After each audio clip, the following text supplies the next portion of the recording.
Banking, the greatest scam on earth. Thomas Jefferson said, "I believe that banking institutions are more dangerous to our liberties than standing armies. If the American people ever allow private banks to control the issue of their currency, the banks will deprive the people of all property until their children wake up homeless on the continent their fathers conquered." Jefferson's warning is already here. 40 million Americans are living on food stamps. Millions more are now homeless, living in tents, all because of one institution, the Federal Reserve System. The Federal Reserve is a group of private bankers who have stolen the money creation process from the American people. Most people still believe the Fed is an agency of the government working in our best interests. It is not. There is no greater form of evil in the world today, so let's explore the banking scam. None of us have ever been taught anything about money. The reason is to prevent us from learning the truth that money is a trick and money is a trap. When solving any crime, there's a universal truth: follow the money, but with the banking scam, follow it backwards. Where does money come from? The world's money supply is always growing. Where does all the new money keep coming from? Money comes from privately controlled global banks like the Federal Reserve System. They create money every day, which increases the world's money supply. Because all banks are either owned or controlled by private bankers, the real question is, how do private bankers create new money?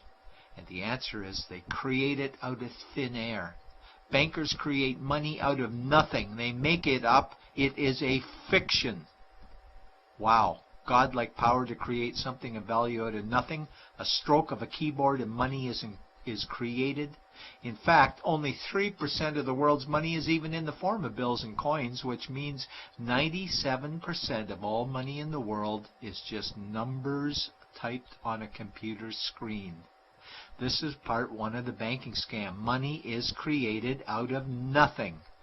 The second part of the scam is this phony money is issued as debt. What is debt exactly? Well, when you consider we work our whole lives to pay it off, you could say debt is slavery. But whose debt is this phony money? It's our debt, all of it. It's our debt when we use credit cards, we get student loans, borrow money for mortgages, all bank borrowing. And it's our debt again when the government borrows, which is each and every day. In today's world, money is debt and debt is money, and don't forget the interest charges. Money equals debt and debt equals slavery, therefore money equals slavery. Our monetary system is a carefully concealed system of slavery. Why? Because our government can create the same money for free with no interest charges, just like they used to as the Founding Fathers designed it inside the United States Constitution for our protection against private bankers. The third part of the banking scam is very evil. When bankers create money from nothing and issue it as debt, they only create the principal portion of the debt. They do not create the money for the future interest payments. There is not enough money in existence for all of us to make our interest payments. In fact, our money creation system is even mathematically impossible. Money issued by the banks, principal debt, does not equal the money demanded back to the banks, principal plus interest. We are forced to play a game of musical chairs to see who can make their debt repayments. This guarantees a world of bankruptcy, competition, and scarcity of money. For example, we go to the bank to borrow money for a house, let's say $100,000. The moment we sign the loan document, the bank creates the money out of thin air. A $100,000 debit gets registered for us and a $100,000 secured credit for them. Then one of two things happens. Either we give the bank 30 years of labor making house payments totaling $300,000 for the original $100,000 we borrowed, or the bank takes our house. The bankers get either our labor for life or our house, and often they get both, all from money created out of thin air and issued as debt, for money made out of nothing. This is why all the bankers end up with all the assets. The fourth part of the banking scam is inflation. People think inflation is prices and costs increase. A better answer might be the value of our money always goes down. Inflation is created every time the central banks print money, which is every day. Where does all this new money get its value? The answer is it steals its value from the existing money supply, where our savings are. Our savings are disappearing because of the new money they're printing. If money creation was in balance with goods and services, there would be no inflation. Prices would stay the same. But the reality is banks always print money, driving prices ever higher, which steals the value of our savings, making them disappear. Since the private bankers created the private Federal Reserve in 1913, the United States dollar has lost 97 cents in purchasing power. An item in 1913 that cost $100 in 2011 cost $2,230, a price increase of 2,130%. This is the banking scam. 4 parts.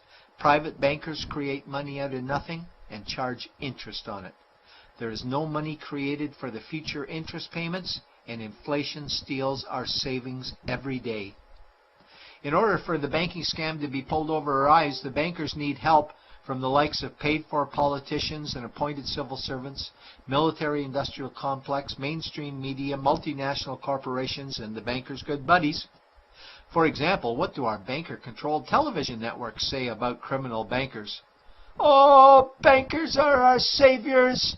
Chairman is Man of the Year. He saved the world. Bankers really do deserve their bonuses. They're so smart." And what do our banker-owned G20 politicians say we need to do? That we must save our banking system, and now we need austerity measures, like increasing existing taxes and bringing in new taxes, cutting our social programs, including education and health care, stealing from our pension plans while increasing the retirement age, keeping us working for more years at lower wages while placing our children and grandchildren in debt and servitude for their future lives.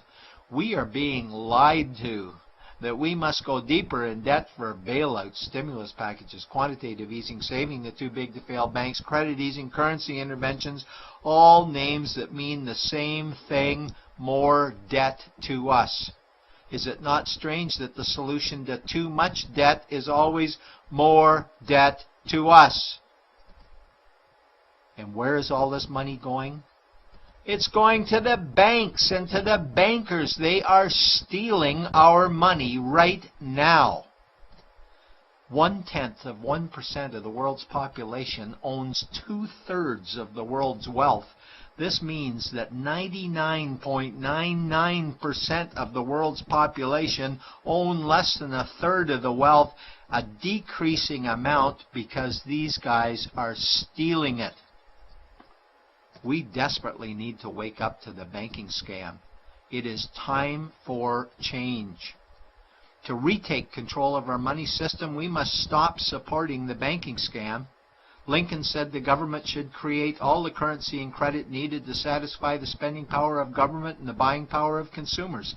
Money will cease to be master and will then become servant of humanity. And Jefferson said the issuing power of money should be taken from the banks and restored to the people to whom it properly belongs. It's a pyramid scheme. And we, the people, are the bottom layers of the banking pyramid. Without our support, the banking scam collapses. We have to do it ourselves. Wake up, get active, wake others. Remove our money from the bank. Buy gold and silver coins.